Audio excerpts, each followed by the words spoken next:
Cass County currently pays about $8,000 for Zimber services. A switch to Office 365 would include an $108,000 installation fees and $57,000 for monthly fees. Brianne, these new tariffs could impact the amount you pay for a new car or a new iPhone, but those aren't the only industries that could be affected. Groceries and even t-shirts could see their prices grow up because of these new tariffs.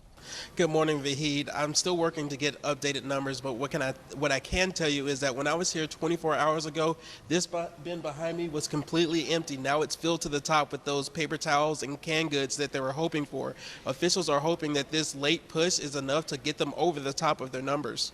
Yeah, they did, Vahid. I actually moved down to Goshen Avenue where we were getting more reports of scenes like this, trees down, knocking down power lines. The road is closed here on Goshen Avenue because of this storm and the damage that it caused. Typically, the Salvation Army during the holiday season are looking for donations that either fold or jingle, but this year you can even donate right from your phone. Because at the end of the day, all you really need for a perfect bracket is just a little bit of skill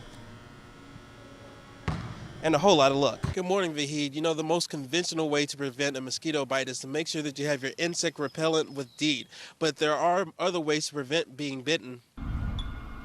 New tonight, as pharmaceutical companies try to get the safest COVID vaccine out as quickly as possible, some testing labs are having trouble finding diverse candidates that want to participate.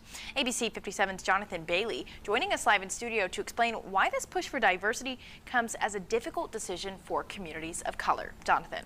Tiffany, as pharmaceutical companies call for more diverse candidates to sign up for COVID vaccine trials, people of color, specifically the Black community, find themselves in a catch-22 scenario. Do they trust a medical system that has been the source of so much trauma in the past, or sit on the sidelines and watch as a vaccine is rolled out that might not be effective? Brianne, I went through building after building in this complex, and some of the things that I saw that residents showed me was hard to believe. Mold in bathrooms and kitchen, mushrooms growing in walls, just some of the many problems Miami Hills residents are facing. I got water leaking from my outlet in my kitchen right by my sink, so I'm experiencing a lot of water and mold. Naomi Williams is not the only person dealing with these issues. I spent the entire afternoon going through building after building to see the living conditions the residents here face every day. The laundry room been out for a year.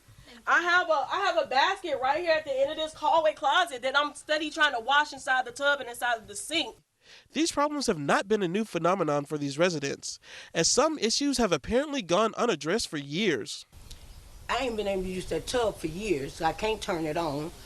And so, and the sink in the bathroom is ridiculous. We reached out to management and the owning company of the complex, but got no response. The city's code enforcement released a statement saying, quote, "The city has responded and addressed issues brought to our attention by tenants at the Miami Hills apartments. If any residents has concern about a rental property, they should report the exact location by calling 311 or emailing 311@southbendin.gov so that code enforcement can address the complaint. But some residents think this complex is beyond repair." I don't know why they ain't been closed this place down. I really don't. I don't know why they ain't been closed this place down, because this place ain't fit to live in. Once again, if you are experiencing issues with your apartment complex, you are encouraged to contact code enforcement at 311. Reporting live in South Bend tonight, I'm Jonathan Bailey, ABC 57 News. Like bah, bah, bah, bah, boom, boom, boom, boom, boom, boom, boom, boom, bah, bah, bah, bah, boom, boom. That was fun. Yeah. It's a ride that 14-year-old Eric Miller won't soon forget. He's seventh heaven. He doesn't talk. When he doesn't talk, we know that he's in seventh heaven and he's not talking much. Bikers from across Indiana and even one from Pennsylvania mounted their hogs to support Eric and his family's pursuit of a wheelchair-accessible van. Her story about Eric, it just something just called out to my heart, and I just wanted to give him a ride. Both riders and Eric's family agree that Eric's big heart is what has caused his story to resonate with so many. His spirit and his heart is bigger than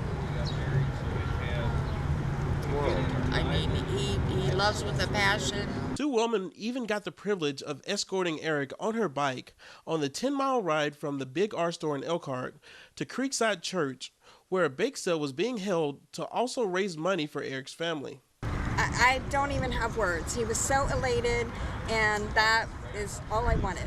And he gave me the biggest hug I've ever had. Wilman says he's grateful to be a part of a day where Eric could just be a kid doing what he loves the most. Everybody should be looking after these children, these young adults, and realize that they're just humans just like us, and they have wants and needs and desires. 13-year-old Sierra Clemens was born premature.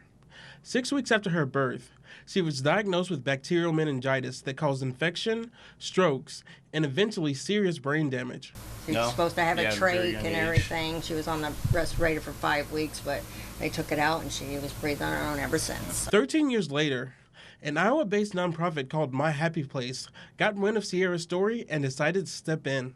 We wanted to bring My Happy Place here to do a room makeover, and given that we're Beacon Children's Hospital, we thought it'd be a great way to kind of extend the care outside the walls of Beacon. Their physical therapist, Lori, she was the one who put her name up, and I think everybody just pretty well agreed, yep, Sierra would definitely be great to accept this, so she's been absolutely amazing. The Clemens family was put up in a hotel, while My Happy Place completely revamped Sierra's room, giving it a paint job, a new bed, and more space for her toys and medical supplies.